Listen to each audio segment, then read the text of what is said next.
नमस्कार, मेरा नाम डॉक्टर प्रवीण त्रिपाठी है और मैं एक साइकियाट्रिस्ट हूँ।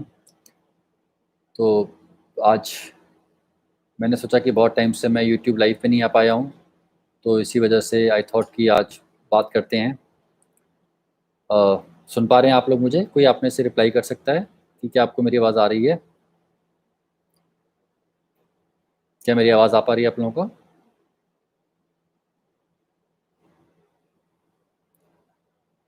ऑलराइट। हाँ जी, Ankur hello, Indra Rajput hello, Sachin hello.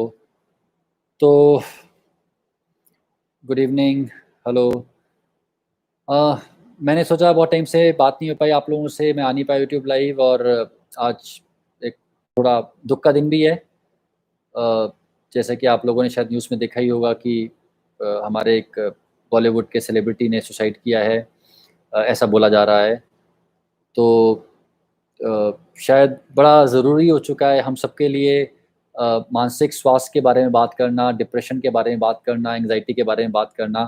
काफ़ी सारे लोगों के मन में सवाल आ रहा है कि ऐसा व्यक्ति जो कि इतना अ, सक्सेसफुल है, शायद बहुत रिच भी होंगे, ऐसे लोग भी कैसे इस टाइप के कदम उठा सकते हैं?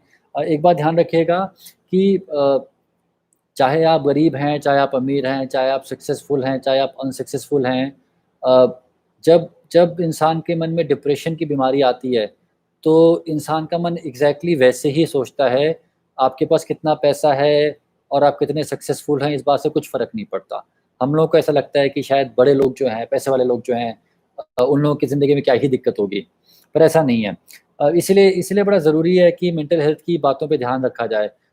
मान लीजिए आपकी लाइफ में कुछ दिक्कत चल रही है, मान लीजिए फाइनेंशियल इश्यू है, मान लीजिए जॉब का इश्यू है, तो वो एक प्रेशर है और उसके ऊपर जब उसकी वजह से डिप्रेशन डेवलप होता है और वो जो फीलिंग होती है सैडनेस की, एम्प्टीनेस की, लगता है लाइफ में कुछ बचा ही नहीं है, वो आपके ओरिजिनल इश्यू को मल्टीप्लाई कर देता है कई मल्टीपल टाइम्स, 10 टाइम्स बढ़ा देता है। और उस स्टेट में आप जो फ़ील करते हैं वो इतना पेनफुल होता है कि इंसान को लगता है कि इस पेन को झेलने से अच्छा तो इस ज़िंदगी को ख़त्म कर दिया जाए। और ये बात चाहे आप अरबपति हैं तो भी आपके ऊपर लागू है या चाहे आप कुछ भी नहीं करते हैं, एक छोटे से घर में रहते हैं तो भी आप पे लागू है। तो डिप्रेशन एक ऐसी चीज़ है जिससे कोई नहीं बच सकता, इस सिर्फ़ इस वजह से क्योंकि वो पैसे वाला है या क्योंकि वो अमीर है या फिर क्योंकि वो सक्सेसफुल है।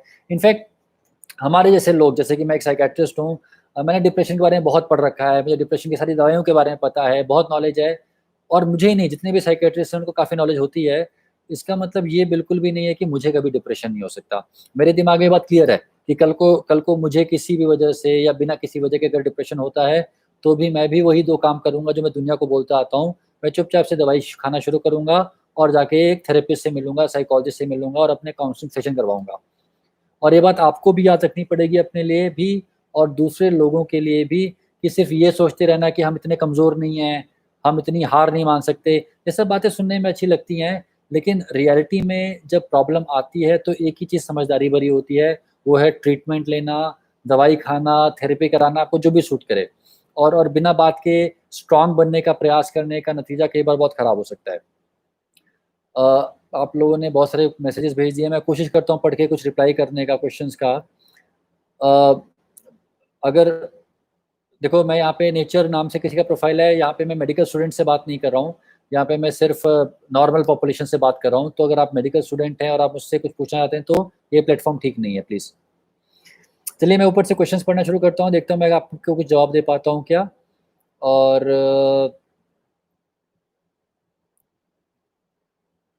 अ अबाबुक अबू बकर बोल रहे हैं कि doctor I am from Pakistan, kindly explain hypochondriasis.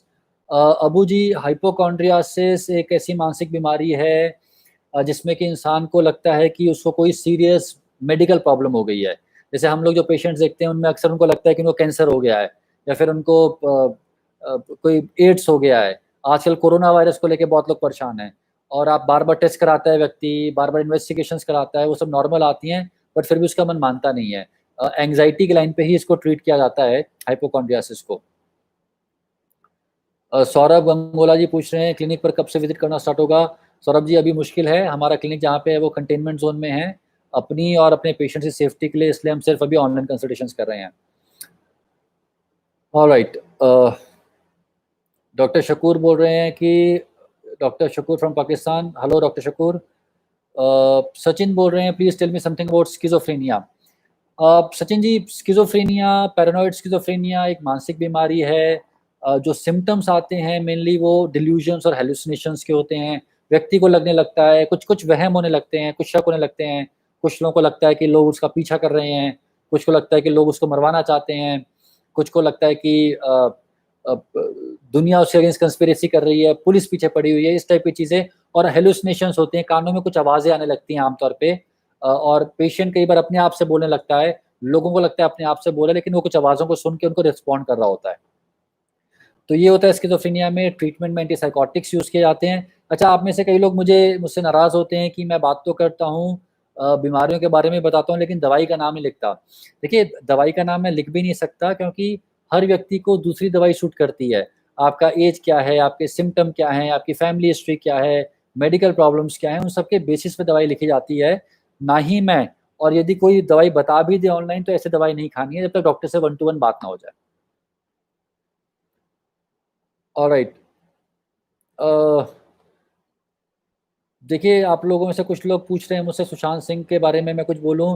देखिए, मुझे नहीं पता क्या हुआ है, शायद किसी को भी नहीं पता, लेकिन मैं इतना ज़रूर बोल सकता हूँ कि सुसाइड के केस में ऐसा पाया गया है कि लगभग 80% लोग जो कि सुसाइड कर रहे हैं, उनको कोई ना कोई मानसिक तकलीफ़ रहती है, और आमतौर पे डिप्रेशन सबसे कॉमन पाया गया है। और कुछ-कुछ मिथ हैं इस चीज़ को लेके। कई बार लोगों को लगता है कि अगर कोई सुसाइड के बारे में बात कर रहा है, कोई बोल रहा है कि वो मर जाएगा, वो जान दे देगा, वो सुसाइड कर लेगा, तो वो ऐसा करेगा नहीं, क्योंकि जिसको करना होता है वो बोलता नहीं है। ऐसा बिल्कुल भी नहीं है। स्टडीज़ पाई गई थी कि जो लोग सुसाइड करते हैं फाइनली, उनमें से मेजॉरिटी ने 24 घंटे पहले किसी न किसी से सुसाइड के बारे में बात की होती है। तो एक बात का ध्यान रखिए, यदि कोई भी व्यक्ति सुसाइड के बारे में आपसे बोल रहा है, तो उसको मज़ाक में नहीं उड़ाना है, उसको सीरियसली लेना है। कई बार हम लोग बोलते हैं, मान लीजिए आपका कोई दोस्त आके बोलता है कि यार ज़िंदगी में कुछ बचा नहीं है, लगता है खत्म कर दूँ। और आपका जवाब आमतौर पे रहता है, यार कैसी बातें कर रहा है, ज़िंदगी ये खूबसूरत है, ये वो बातें, और भूल जा इन बातों को। आपके ऐसे बोल देने से सिर्फ़ एक चीज़ होगी, जिस व्यक्ति ने आपसे आपके सामने अपनी दिल की बात बोलनी शुरू की थी, वो उस बात को फिर से बोलने में शर्माएगा या फिर झिझकेगा। क्योंकि उसको लगेगा कि जब मैंने अपने दिल की बात बोली, तो सामने वाले ने तो उसको लाइटली ले लिया, और अगली बार वो आपसे बोलेगा भी नहीं। अगर कोई भी इंसान इस बारे में आके बात करता है, सुसाइड के बारे में बात करता है, थॉट्स के बारे में बात करता है, या फिर कुछ ऐसी बातें बोलता है कि ऐसी ज़िंदगी का क्या मकसद है? ज़िंदगी में कुछ बचा नहीं, या फिर अपने बारे में बोलता है कि यार मेरे में तो कोई क्वालिटी ही नहीं है, कुछ नहीं कर पाऊँगा। इन सब बातों को बड़ा इम्पोर्टेंट तरीके से और बहुत ही सीरियसली हमें लेना चाहिए। देखिए, अ, कई बार हम लोग सोचते हैं कि उसकी लाइफ में तो सब कुछ था, फिर क्यों कर लिया? बट देखिए, वो जो थॉट्स हैं, वो थॉट्स इतने ज़्यादा अपने आप को नीचे दबाने वाले होते हैं कि आदमी को लगता है कि कोई सॉल्यूशन है ही नहीं।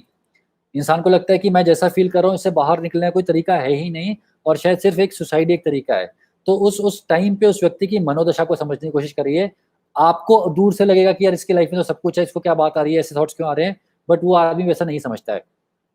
एक दूसरी बात और समझिएगा कि हम सब लोग हम सब लोग स्टेटस को भी जीने वाले लोग हैं।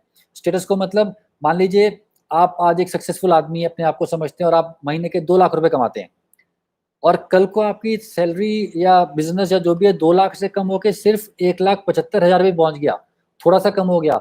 आपका दिमाग ये आपको नहीं बोलेगा कि यार थोड़ा-बड़ा कम हो गया, कोई बड़ी बात नहीं है। आपका दिमाग कई बार उसको एज़ अ फेलियर लिखेगा कि यार मैं इतना था और यहाँ पे आ गया, मतलब मैं फेल कर गया। I am a total failure, मैं कुछ नहीं अचीव कर पाया, मेरी लाइफ़ का कोई मतलब नहीं है, इस टाइप के थॉट्स आने लगते हैं। तो ये जो टेंडेंसी है कि हल्की-फुल्की फ्लक्चुएशन को भी एज़ अ फेलियर देखना, ये बहुत ही दुखद है, बहुत ही गलत है, और इस थॉट प्रोसेस को आगे ले जाना बहुत ही खतरनाक भी हो सकता है। तो आपके अंदर मन में कभी ऐसा थॉट आ रहा हो, या किसी नोन टू के मन में ऐसा थॉट आ रहा हो, तो उसको रियलिटी दिखानी बहुत ज़रूरी है कि ये तो ऊपर-नीचे छोटी-मोटी फ्लक्चुएशंस हैं, इसका मतलब फेलियर नहीं है। कई बार मैं देखता हूँ, मैं जैसे कि आप लोगों के लिए तो मैं डॉक्टर हूँ, बट मैं एक मेडिकल टीचर भी हूँ। मेरे जो स्टूडेंट्स हैं, एमबीबीएस वाले बच्चे जो एमडी की तैयारी कर रहे हैं, मैं उनको पढ़ाता भी हूँ। कई बार वो लोग मुझे आके बोलते हैं कि सर, एमडी का एग्ज़ाम पास नहीं हो पा रहा है, मैं तो फेलियर हूँ, लाइफ़ का कोई मतलब नहीं है, ज़िंदगी खत्म कर दूँ। अब आप लोगों के लिए, एक नॉर्मल इंसान के लिए हो गया, और जिस आदमी ने एमबीबीएस कर लिया, जो डॉक्टर बन गया, वो क्या फेलियर की बातें कर रहा है। बट हमारा दिमाग ऐसा ही है, हमारा दिमाग हर स्टेप को फेलियर और सक्सेस के फॉर्म में हमें दिखाता है, जो कि बहुत गलत चीज़ है। और हमें इस बात को समझना पड़ेगा और कोई सामने वाला नहीं समझ पा रहा है तो उसको समझाना पड़ेगा कि एक स्टेप को हम सक्सेस और फेलियर से नहीं जोड़ सकते। कोई भी एक चीज़, कोई भी एक सिंगल एग्ज़ाम, कोई भी एक सिंगल नौकरी, कोई भी एक सिंगल बिज़नेस का लॉस सक्सेस और फेलियर को डिफाइन नहीं कर सकता। ये बात हमें अपने आप को याद दिलानी पड़ेगी। और इम्पोर्टेंट चीज़ ये है कि अगर हमारे को इस टाइप के सिम्पटम्स आ रहे हैं, हमारा मन उदास रह रहा है, लोगों से बात करने का मन नहीं कर रहा है, मन में नेगेटिव ख़्याल ही आ रहे हैं, एनर्जी नहीं आ रही है, ठीक से नींद नहीं आ रही है, ठीक से भूख नहीं लग रही है, इन सब चीज़ों को हमें सीरियसली लेना है और किसी प्रोफ़ेशनल से मिलना है। वो साइकियाट्रिस्ट हो सकते हैं, वो साइकोलॉजिस्ट हो सकते हैं, लेकिन मिलना बहुत ज़रूरी है। ये नहीं सोचना है कि दुनिया क्या सोचेगी, घर वाले क्या सोचेंगे। हमारे देश में दिक्कत क्या है कि अगर कोई बच्चा 18, 20, 25 साल का कोशिश भी करता है डॉक्टर से मिलने के लिए, तो माँ-बाप पहले ही मना कर देते हैं कि यार दुनिया क्या सोचेगी, तुम्हारी शादी नहीं होगी, बाहर वालों को समझ आएगा तो क्या होगा? अरे वो ज़िंदा बचेगा तब तो शादी होगी उसकी। तो ये जो पुरानी बातें हैं, बेकार की बातें हैं, वो इतनी ज़्यादा भरी पड़ी हैं समाज में कि जो एक हेल्प लेना चाहता है, उसको भी हेल्प नहीं मिल पाती है। तो इस थॉट प्रोसेस को तोड़ना पड़ेगा, वरना जो हम लोग देख रहे हैं, जो आज हमने देखा वैसा ही होता रहेगा। चाहे आप छोटे आदमी हो, चाहे आप बड़े आदमी हो, चाहे आप बीच के आदमी हो, पैसे के हिसाब से बात कर रहा हूँ मैं, ये सबसे कुछ फ़र्क नहीं पड़ता।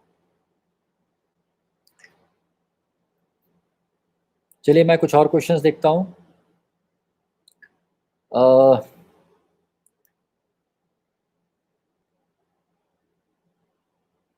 देखिए, अब एक और चीज़ है, इसमें कई लोग बोलते हैं कि मर जाने से क्या होता है? एक-एक बात समझनी पड़ेगी कि इंसान सुसाइड करता क्यों है?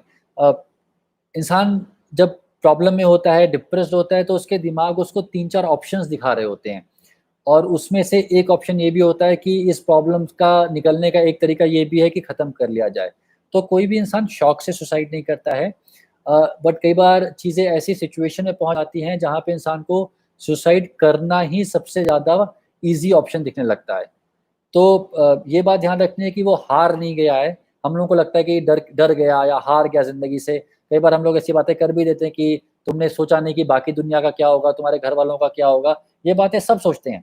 हमारे पास जब पेशेंट्स आते हैं तो अक्सर बोलते हैं कि सर कई बार मन में आता तो है कि आत्महत्या कर ली जाए, लेकिन बच्चे को सोच के रुक जाते हैं, माँ को सोच के रुक जाते हैं। बट एक स्टेज ऐसा भी आता है जब लगता है कि यार जो होगा माँ का और बच्चे का वो ठीक है, बट इससे छुटकारा चाहिए। वो जो इमोशनल पेन है वो वही समझ सकता है जिसको हुआ हो।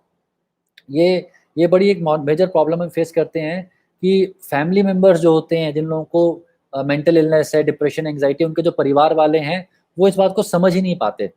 जानबूझ के परेशान नहीं कर रहे हैं, बट ये बात समझ आ ही नहीं पाती कि यार ये आदमी क्यों दुखी बैठा हुआ है? ये आदमी क्यों जाके काम नहीं करना शुरू करता है? ये आदमी क्यों रोता रहता है? ये आदमी क्यों दवाइयाँ खाए जा रहा है? अब प्रॉब्लम ये है कि आपको नहीं हुआ है इसलिए आपको समझ नहीं आ रहा है, बट जिस इंसान को हुआ है उसको कोई शौक नहीं है सब करने का।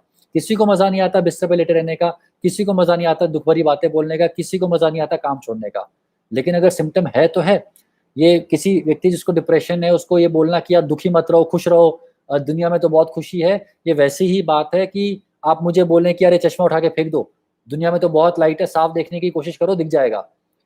सिर्फ़ आपके बोलने से कि साफ देखने की कोशिश करो दिख जाएगा, मेरा चश्मा नहीं हटने वाला है। और ऐसे ही किसी ऐसे व्यक्ति जिसको डिप्रेशन है, ये बोलने से कि खुश रहा करो, दुखी मत रहा करो और दुनिया में बहुत खुशियाँ हैं, ये सब बोलने से उसकी बातों उसके दिमाग से डिप्रेशन खत्म होने नहीं वाला है। मेरी आँखों में दिक्कत हुई तो मैंने चश्मा पहना, किसी को डिप्रेशन की दिक्कत हुई तो उसको साइकियाट्रिस्ट से मिलके दवाई लेनी है, साइकोलॉजिस्ट से मिलके थेरेपी सेशंस लेने हैं। यही चीज़ चीज़ों को ठीक कर सकती है, बेकार की फिलॉसफिकल बातें चीज़ों को ठीक नहीं कर सकती हैं।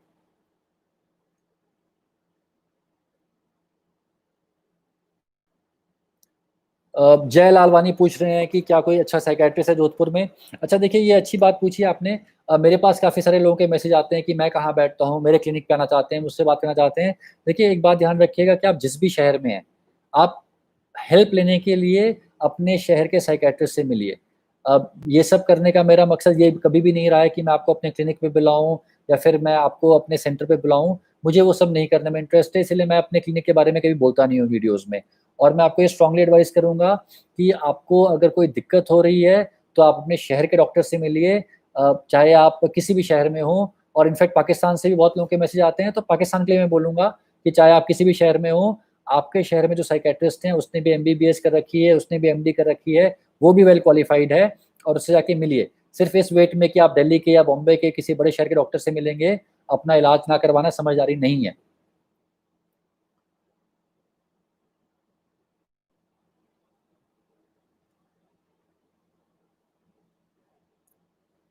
अमू गुजर पूछ रहे हैं कि प्लीज़ एंग्ज़ायटी और घबराहट के बारे में बताइए। देखिए एंग्ज़ायटी 2 तरीके से हमारे अंदर आती है। हम उसको बोलते हैं, कुछ तो साइकोलॉजिकल सिम्पटम्स होते हैं एंग्ज़ायटी के, चिंता होना, हर बात की चिंता होना, छोटी-छोटी बातों की चिंता होना। आप घर पे बैठे हैं, आपके मन में थॉट आ रहा है कि आपके वाइफ़ बाहर गई हुई हैं, आपके हस्बैंड बाहर गए हुए हैं, बच्चे बाहर गए हुए हैं, कुछ खराब तो नहीं हो जाएगा? अगर आपको खाँसी हुई तो पहला थॉट आया कि कोरोना वायरस तो नहीं हो गया? अगर हल्का-सा अर्थक्वेक आया तो थॉट आया कि यार सब कुछ खत्म तो नहीं होने वाला? एंग्ज़ायटी में बेसिकली होता ये है कि आपका जो दिमाग है, वो जो वर्स्ट पॉसिबल केस सिनेरियो है, उसको सच मान लेता है, नॉर्मल चीज़ को सच नहीं मानता। जैसे मैं अभी आपसे एक लैपटॉप पे बात कर रहा हूँ, अगर मेरे दिमाग में एंग्ज़ायटी है तो मेरे मन में थॉट आ सकता है कि ये लैपटॉप फट तो नहीं जाएगा? करंट तो नहीं लग जाएगी? पंखा तो नहीं गिर जाएगा? एंग्ज़ायटी वाला दिमाग हर सिचुएशन के एकदम एक्सट्रीम को लेके जाता है, उसको सच मान के उस पे रिएक्ट करता है। साथ में फिज़िकल सिम्पटम्स आते हैं, पैल्पिटेशन होती हैं, दिल तेज़-तेज़ धड़कता है, पसीना आता है, पेट खराब हो सकता है, ट्रेमर्स हो सकते हैं, ये सब एंग्ज़ायटी के सिम्पटम्स हैं। अब सवाल है कि करा क्या जाए? अब एंग्ज़ायटी भी कई तरीके की होती है। हम लोग बोलते हैं ब्रेन में केमिकल्स की डिस्टर्बेंस हो गई है। एक सेरोटोनिन करके केमिकल है जो कि मेंटल हेल्थ के काफ़ी सारे एस्पेक्ट्स को हैंडल करता है। उसकी डेफ़िशिएंसी होगी तो दवाई खानी ही पड़ेगी हमें। उसके बिना हम चीज़ों को ठीक नहीं कर पाएँगे, और उतना ही इम्पोर्टेंट होता है काउंसलिंग का रोल। देखिए, ये बात मैं जानता हूँ कि मैक्सिमम लोगों को मेडिसिन्स खाने में एक लेवल पे हेजिटेशन होती है। इसीलिए होती है क्योंकि हम सुनते आ रहे हैं बचपन से कि दवाई खा ली तो ज़िंदगी भर खानी पड़ेगी, आदत पड़ जाएगी, पता नहीं क्या साइड इफ़ेक्ट हो जाएँगे, लीवर खराब हो जाएगा। अब अनफॉर्च्यूनेटली ये सारी बातें इतनी ज़्यादा सुनी जा चुकी हैं कि हमारे मन के अंदर बैठी हुई हैं। अब देखिए, मेडिसिन्स से साइड इफ़ेक्ट हो सकते हैं, लेकिन साइड इफ़ेक्ट आमतौर पे क्या होता है कि पेट में एसिडिटी हो गई, पेट में जलन हो गया, 2-3 दिन के लिए लूज़ स्टूल हो गया, ये सब चीज़ें मैनेज हो सकती हैं। सिर्फ़ एक डर की वजह से ट्रीटमेंट में जाना ही ना, ये बिल्कुल भी समझदारी की बात नहीं है। और दूसरी भी चीज़ है, जब मान लीजिए कोई व्यक्ति डिप्रेस्ड है, डिप्रेस्ड व्यक्ति के मन में क्या होता है, उसको चीज़ों में, हर चीज़ में बस एक नेगेटिव आउटलुक ही दिखता है। राइट? हर चीज़ नेगेटिव दिखती है। तो उसके मन में जब ये थॉट आता है ना कि क्या इलाज करवा लिया जाए, तो उस बारे में भी थॉट उसका नेगेटिव ही आता है कि यार इलाज से कुछ नहीं होने वाला, कोई फ़ायदा नहीं है, कोई मुझे हेल्प कर ही नहीं सकता। या फिर एंग्ज़ायटी वाला व्यक्ति जिसको हर चीज़ में डर लग रहा है, उसको किसी ने बोला कि भई तुम दवाई ले लो, तो उसके मन में थॉट आएगा यार दवाई से कोई मेजर साइड इफ़ेक्ट तो नहीं हो जाएगा। जैसे कि मैंने बोला, सबसे वर्स्ट सिनेरियो के बारे में दिमाग जाता है। तो हमारी जो थॉट प्रोसेस है, वो कई बार हमें दवाई लेने से भी रोकता है या फिर थेरेपिस्ट के पास जाने से भी रोकता है। और एक और दिक्कत ये भी है कि देखिए मेंटल हेल्थ का प्रॉब्लम ये भी है कि अफ़ोर्डेबिलिटी के काफ़ी इश्यूज़ हैं। जैसे मैं भी एक प्राइवेट डॉक्टर हूँ, हमारी फ़ीस भी बहुत ज़्यादा लोग अफ़ोर्ड नहीं कर पाते हैं। लेकिन अगर आप मुझसे बोलें कि क्या सिर्फ़ प्राइवेट डॉक्टर्स ही ट्रीटमेंट कर सकते हैं, तो ऐसा बिल्कुल भी नहीं है। हम लोग भी पहले कई सालों तक गवर्नमेंट हॉस्पिटल में थे। मैंने खुद 4-5 साल एक गवर्नमेंट हॉस्पिटल में काम किया है। और ऐसा नहीं है कि मैं गवर्नमेंट हॉस्पिटल में आने वाले मरीज़ को खराब से देखता था और आज प्राइवेट में आने वाले मरीज़ को अच्छे से देखता हूँ। ऐसा बिल्कुल भी नहीं है। कोई भी डॉक्टर ऐसा नहीं कर सकता। इतना बेसिक ईमान हर आदमी के मन में होता है, इतना इतना ज़मीर हर आदमी के मन में होता है। तो अगर दिक्कत हो रही है, तो आप उस डॉक्टर से मिलिए जो कि आप जिसको आप अफ़ोर्ड कर सकते हैं, चाहे वो गवर्नमेंट सेटअप में क्यों ना हो। और एटलीस्ट साइकियाट्री एक ऐसी ब्रांच है जिसमें कि आप किसी भी हॉस्पिटल में चले जाइए, डॉक्टर आपको आमतौर पे ठीक टाइप से देखते ही देखते हैं। तो प्लीज़ पैसे की वजह से, अफ़ोर्डेबिलिटी की वजह से ट्रीटमेंट ना लेना समझदारी नहीं है, क्योंकि मैक्सिमम इवन गवर्नमेंट हॉस्पिटल्स में भी डॉक्टर्स आज की तारीख में साइकियाट्री डिपार्टमेंट में अवेलेबल हैं। ऑलराइट।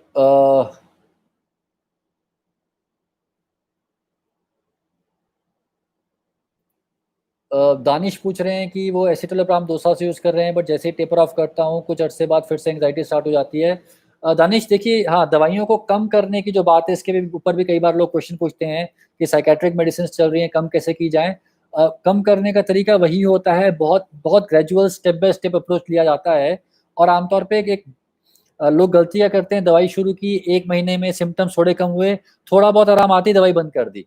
ऐसा मत करिए। एक प्रॉपर कोर्स है अगर 6 से 9 महीने का, तो उसको पूरा करिए और उसके बाद दवाई बंद करने के लिए सोचिए, उसके पहले दवाई बंद नहीं करनी है आपने।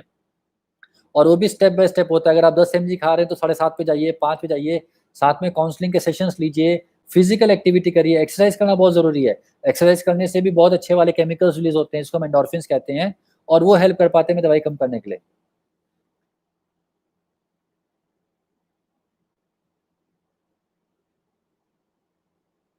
आयशा, हेलो, आप एक क्लिनिकल साइकोलॉजिस्ट हैं, अच्छी बात है, आप अच्छा काम कर रही हैं।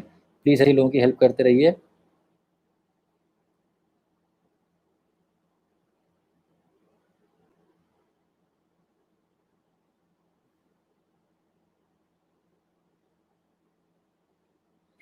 ठीक है। तो आई थिंक आप लोगों के बहुत सारे क्वेश्चंस हैं, बट मैक्सिमम मैं जो देख पा रहा हूँ वो रिपीटेटिव क्वेश्चंस ही हो रहे हैं। तो देखिए आज अब मैं हर एक क्वेश्चन का जवाब तो नहीं दे पाऊँगा, माफ़ी चाहूँगा। लेकिन मैं एक बात वही बोलूँगा फाइनली जाते-जाते कि देखिए मेंटल हेल्थ के जो प्रॉब्लम्स हैं, उसमें से मैक्सिमम प्रॉब्लम्स का ट्रीटमेंट पॉसिबल है। काफ़ी ज़्यादा सिम्पटम रिलीफ़ होता है, मैक्सिमम लोगों में ख़त्म हो सकते हैं, दवाइयाँ भी बंद हो जाती हैं। लेकिन लोग अभी भी हेल्प लेने से कतराते हैं, शर्माते हैं, डरते हैं। प्लीज़ ये चीज़ें मत करिए। इन चीज़ों को ख़त्म करने का प्रयास करिए। लाइफ़ के बहुत सारे साल निकल जाते हैं और हमें लगता है कि यार हम कुछ कर ही नहीं पाए। इसका इसका ट्रीटमेंट लीजिए, चीज़ों को ख़त्म करिए और लाइफ़ में आगे बढ़िए। मैं कोशिश करूँगा कि अ, आगे वीकली या 10 दिन में एक बार आके आप लोगों से बात कर पाऊँ और इतने सारे क्वेश्चन्स आते हैं तो मैं जवाब नहीं दे पाता हूँ। मैं कोशिश करूँगा कि कुछ एक पर्टिकुलर टॉपिक पे ही बात की जाए। तो इसको ख़त्म करते हैं और आई होप आप अपना ध्यान रखेंगे। Please take care. God bless you.